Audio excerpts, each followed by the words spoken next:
Welcome back, everybody. After my last video on the match fit sled, I had a few questions around my thoughts on version 1.6. In my case, 1.6.1, but in general, 1.6 of the new gSender. And overall, I wanted to give you some of my opinions. So keeping in mind that I have the original super longboard, so I don't have the alt mill EXT version, and I understand that there is a new Gerbil HAL firmware out there that further has some further capabilities and enhancements that currently I don't have on the super longboard. I'm running the original firmware. I think it's from, well, actually, I can check here. Nope, this one. So I can check here. This is from 2023. So this version does have the uh, auto squaring y-axis in the firmware, but they currently haven't, CNC Labs hasn't released the Gerbil HAL main fork firmware for this board yet. I could compile and put it on myself. I am aware of that. Currently, I'm okay running their firmware. It's been working well for me, but there are some enhancements that the Gerbil HAL mainline firmware does bring that will be nice. So we'll keep an eye. I'll keep an eye on that and probably upgrade my SLB once that firmware is released for it. So a couple of the things that I really like, and I've had a chance now to run about, I don't know, 5 or 6, maybe even more. Call it less than 10 jobs. And I have not had any hiccups with the 1.6.1. I did put out a video not too long ago on version 1.5 on how to back up your settings. And I definitely recommend that you back up both your gSender settings and your firmware settings prior to doing any sort of upgrade. I'll link that video at the end of this one. So if you haven't backed up your settings, definitely a good idea to do that. Any major release, you want to back up those settings just to make sure that you're not losing anything, you're not down. But I haven't had any stability issues or any problems that way. I will note it's much faster. I know one of the things that they were working on was making the loading time much faster. So one of the things that was kind of just a thing you had to work around or a known issue was that gSender used to take forever to load when you first fired it up. So what I'm going to do is just close it here. So we'll just close it and make sure it's not running, which it's not. Great. And so we're going to launch it from fresh here.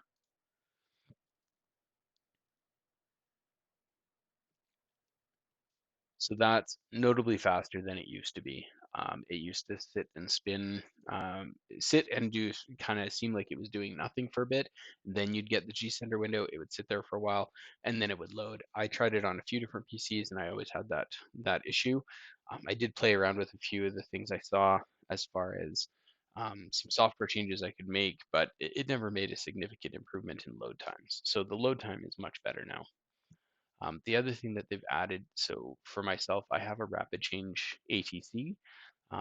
So not the full CNC Labs ATC, but just the rapid change ATC is the one that uses the collet nut to spin the bits on and off. And with that, the cool thing is, oops, wrong file.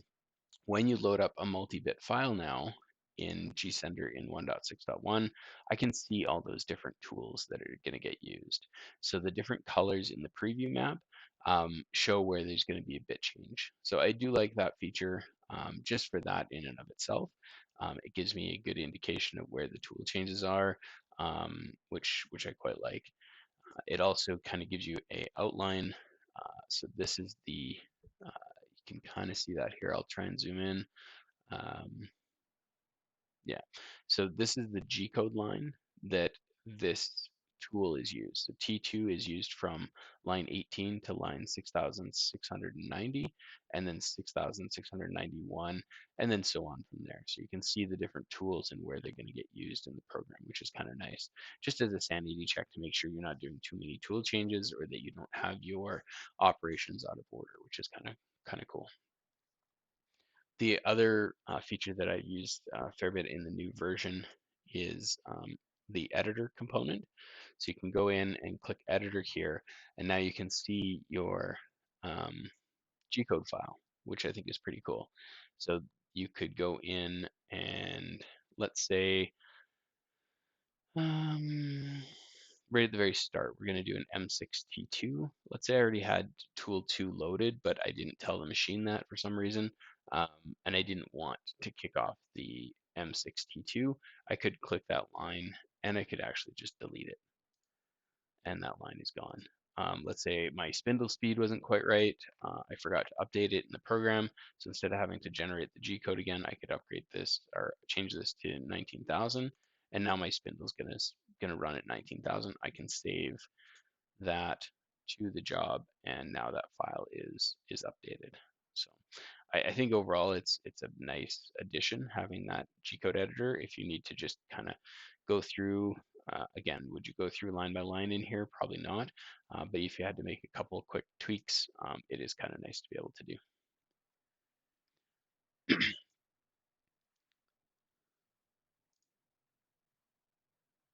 So one of the other features that is kind of nice, again, I don't think it fully works until the SLB is on the mainline Gerbil HAL firmware.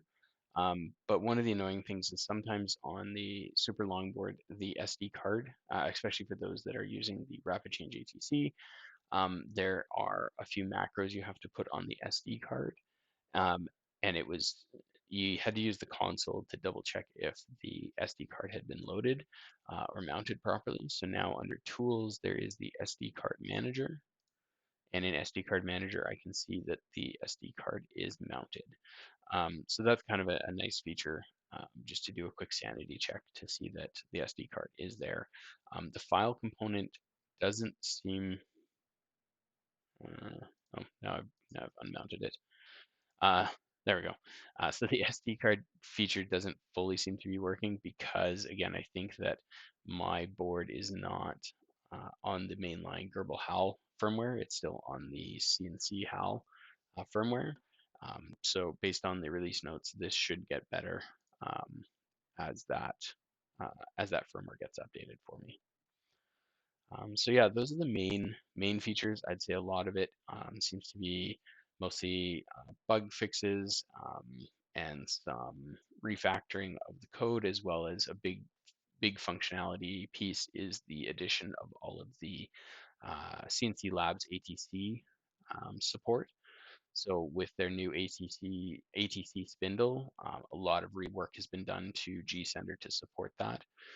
Obviously, I don't have that, so I can't enable those features, but some of the things that you will get is a tool database for like a tool table so that you can index all your tools, as well as the ability to do some tool remapping. So let's say you called a T2 tool 2 in your CAD, but you want to use tool 6, you can do some remapping work before you fire that off in gSender, which is kind of cool.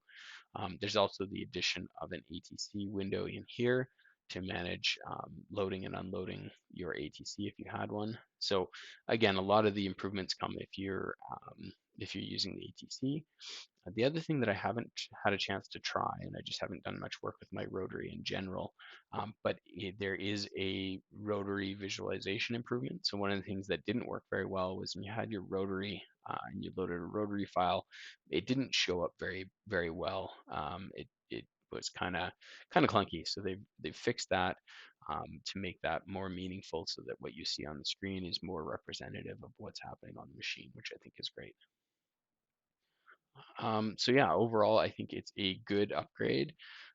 Again, like I said, it is wise to do a backup before you make any changes. Obviously, if your machine's working well, you don't want to introduce problems. But I haven't had any specific issues with my setup.